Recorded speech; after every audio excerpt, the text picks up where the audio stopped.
edible cups twice. Tell us about the business and kind of the idea, because I'm a big fan of these. Oh, that's so cool to hear. Yeah. Well, it's a bit weird, granted. A lot of people think it's a bit weird.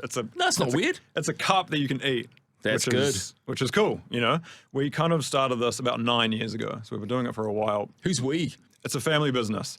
So myself, my wife, and my mum and dad. Early days was interesting. Love the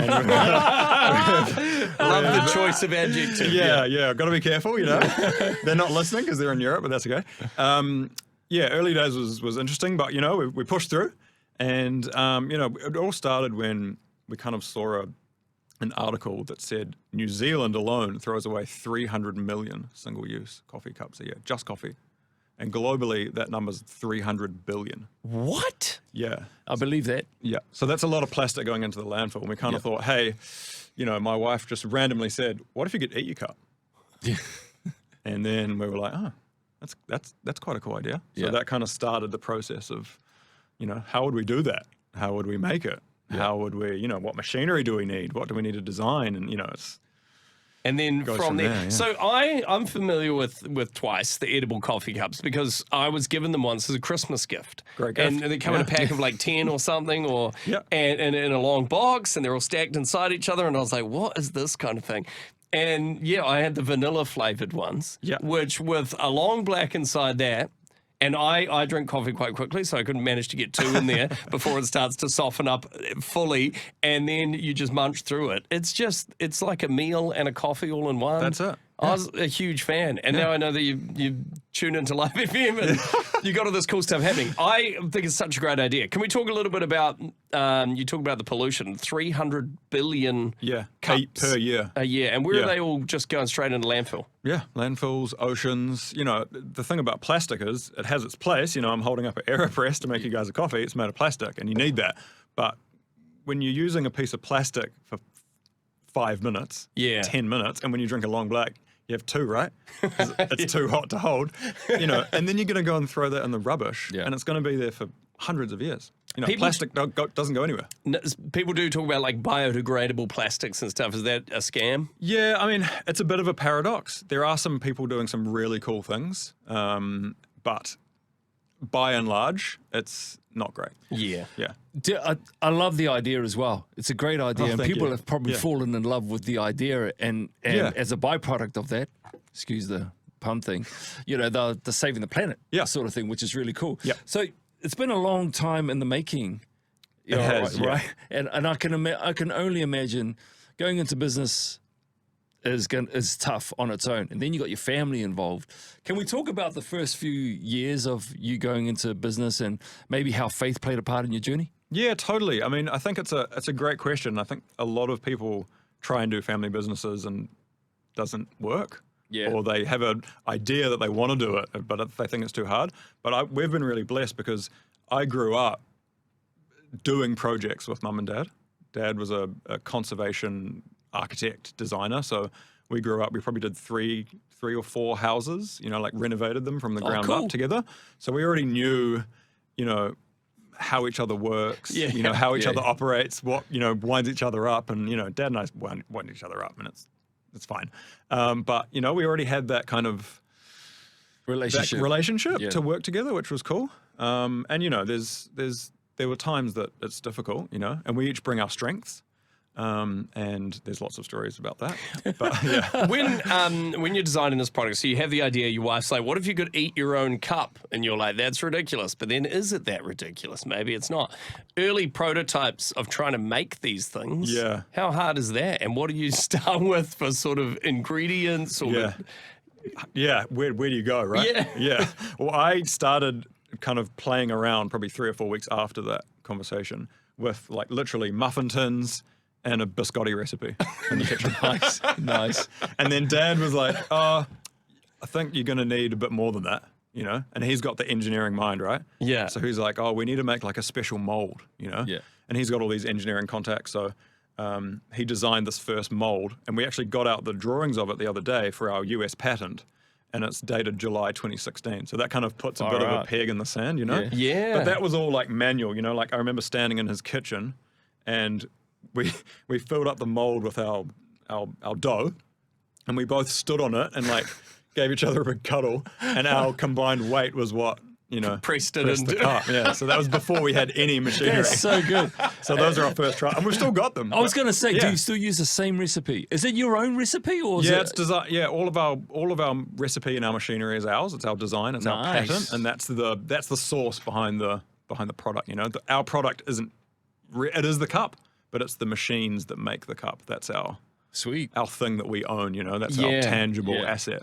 But the recipe is similar. Yeah, scaling food commercially is difficult. You know, like when you go on a recipe online, you can usually like multiply it by 3 or something if you've got heaps of people coming over. But when you do it commercially, it's not quite that simple. You So can't multiply it by 1,000. No. Right? Well, see, this is all fascinating stuff, and what a journey you've been on, just starting out with this, and then one step leads to the next step, and the business starts to grow, and this idea becomes a full thing. So Twice Edible Coffee Cups. We're chatting to Jamie, who is the co-founder and director of it. A scientific pouring of coffee is going on, and we're about to drink that coffee out of edible cups. Seller, are you looking forward to this this experience? is probably the flashiest coffee I've ever had. One, prepared for me. And two, look at this. It's even me. Jamie's handing it over to me right now. Yeah, very good. So we're speaking to Jamie Cashmore, who's the co-founder and director of Twice Edible Cups. I'm a big fan of these. I've had these gifted to me before. It's a cup that you can eat after you drink your coffee out. But do you of have it. to wait till after you drink the coffee? Well, to it eat softens up with the coffee inside of it. But I have strategically not put too much coffee in, so you can have a little nibble. see, but this you is do a- have to be a bit careful, yeah. Okay, all right. Cheers, Jamie. Thank you so much. So tell us what's, I mean, thank you for this. It's very nice. I do enjoy it. Even better biscuit. Stella's already bitten into his cup. I love it. He's going to be chasing the drink down the side, getting a little waterfall out of it. Jamie, so tell us what's coming up with the company. So Twice Edible Cups. Yeah. You've been in New Zealand for 9 years now creating this product. It's a family business. We've talked about a little bit about the origins of it. But where you're at now, you're wanting to go global and take this thing to the next level. What does that kind of look like, and what's the invitation? Yeah, so I mean, down here in New Zealand, it's a beautiful place to live, but we're a small little nation, right? So we want to have the biggest impact possible, which means going international. And we've always had so much interest from international people wanting the product in volumes that we could never even imagine making. Right. Yeah. So the strategic opportunity for Twice is to license our patents and our technology to other food manufacturers overseas so they can make Twice at a much bigger scale and a much lower cost. So, because you've created all the machinery and the presses, you said your dad did the engineering background, and you've patented to that technology as that's kind of the IP of the business. Exactly, yeah. So that's our tangible asset that we can go, hey, Mr. Food Manufacturer in Europe, you have this machine and you pay us a royalty for every cup you sell, and you can build Twice in Europe. And so those are the conversations that we've been having over the last 12 to 18 months, and our fundraising round, which we're now in now, provides us the opportunity to really take Twice to the world and start to close those opportunities out. Yeah. You and your family, this is a family business, sound like people who are very go-getters. I feel like you've already got something else you're working on at the moment. Would that be fair to say? Something, you mean another business? Yeah. Mate, This is it. I mean, I've got a wife and 2 beautiful kids at That's home, awesome. and I was going to say lead on to the house roof needs a repainting because you've got a young family. You've got a wife, you got a couple of kids. Yeah. Encouragement for the people who trying to launch something, going for something, and being a little bit nervous about how to make that first step. Go for it. I knew you were But going to say that. I think the key for me is, because I had businesses before Twice, but I did it by myself. Yeah. You got to get people in with you. You got to get a good crowd, because you pump each other up.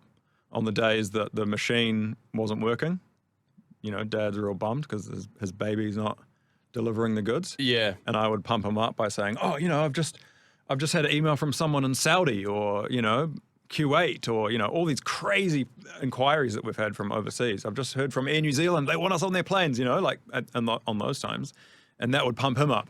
And when something didn't come off from a marketing or sales point of view, you know, he'd be like, oh, but this, you know, the machine's stable and it's ready to be deployed, you know, so all those kind of things, different people bring different things to the table, and they also bring different encouragement to the table, which is key. I was also going to add, you know, I mean, not everyone wants to work with their family. No. You know, they have every great intention that on my work, but for the most part, I would say that no, maybe not my lane. Yeah. But what would your words of advice be for those who think that they can move into business with their families? Yeah. Is there something very obvious that they need to be wary of?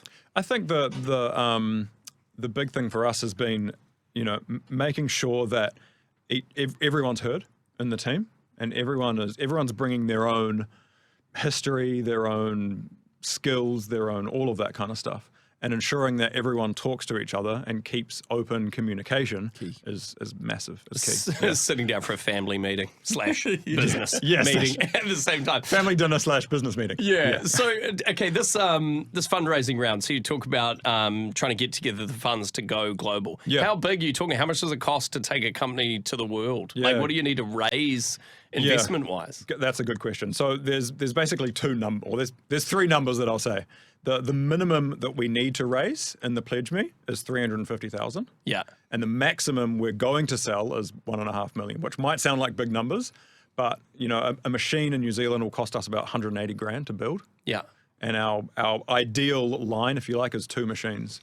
So if we're going to make 2 machines for our licensees, you know, that's nearly $500,000 that we've got to burn before we can sell those machines and do a deal. Yeah. And all the legals and the brand and the trademarks, and you know, you burn cash pretty quickly in a deep tech or a food tech business like this. So it's all of that kind of stuff is patents and all sorts. So you churn through it. For someone like me who I don't know anything about patents or anything like that, but I'm like, I love these cups, which is true because I do love these cups. I'm a really big fan of them. If I want to invest and be like, am I buying shares in this company? If I'm putting some money towards it? Or anyone listening that's like, oh, I want to be on, what's going to happen here? Yeah. Is it like just buying shares in a company, and if the company does well, the shares return well? Exactly, yeah. So we've got a minimum investment amount, which is $500. And for that $500, you get 100 shares. So they're $5 per share. Yeah. And you can choose to invest the minimum or anything above that. Yeah. So, you know, wholesale investors would obviously invest a lot more. But what we've done is we've kept the minimum as low as we can, so as many of our community can come on and become shareholders in the company. And then if and when the company does well, those shares grow in value, and then eventually there's a return. There's more information, obviously, on your website. People can ask questions via the website? Absolutely. Flick us a DM, flick me an email. But the website is the best place to go to get information. And are you just looking for investment, or are you also looking for people that have kind of, I don't know, skills or experience in this kind of area to leverage as well? Or? I love talking to people about the product. So if there's someone out there that's going, oh, I know Tom in Berlin, and he's whatever that means, whatever that looks like, I'm keen to have as many conversations as I can. So whether that's a direct investment or a contact or whatever that looks like, I love talking to lots of different people. Yeah. The website is twice.co.nz, 2 I's in twice, if you do want to check it out. Edible cups. Very good. Oh, listen to that crunch. Yeah. It's very, very good, dude. So you know what? If you didn't even have the coffee, you just grab one of the... to be honest, you just munch on the biscuit. To be honest, I've just lost a lot of weight, but I used to probably eat 6 or 7 of those a day. Easy. They're real easy to eat. Well, they do taste very good. Yeah. Can you you must be able to do desserts and stuff in these too, right? Oh, totally. Our biggest customer in New Zealand has been, to date, Lone Star. So they put all their kids' desserts in our little 4-ounce ones. That's the first thing I was thinking about. Desserts Not the are coffee, massive. ice cream in there, dude. Yes. Yeah. And then you can break off a little piece of the cup and use it as a spoon. Yeah, that's exactly what I'm thinking. Don't give me any ideas that I haven't thought about, Jamie. Okay, well, very exciting, man. And I can't wait to hear the follow-up as to how the fundraising goes. And, hopefully this just becomes a worldwide brand. And it'll be one of those stories that you're like, oh, that started in New Zealand. Yeah. Jamie, been so good to catch up with you. If you want to find out more details, twice.co.nz, there's 2 I's in the website, or if you go on our Instagram at the Morning Wake Up NZ on the story, there's a link to the Pledge Me campaign, so you can find out about the investment, buy the shares, all that kind of stuff. Thank you, guys. Thanks for coming in, and thanks for the coffee and the cups, brother. Appreciate you guys. Thank you. Bless.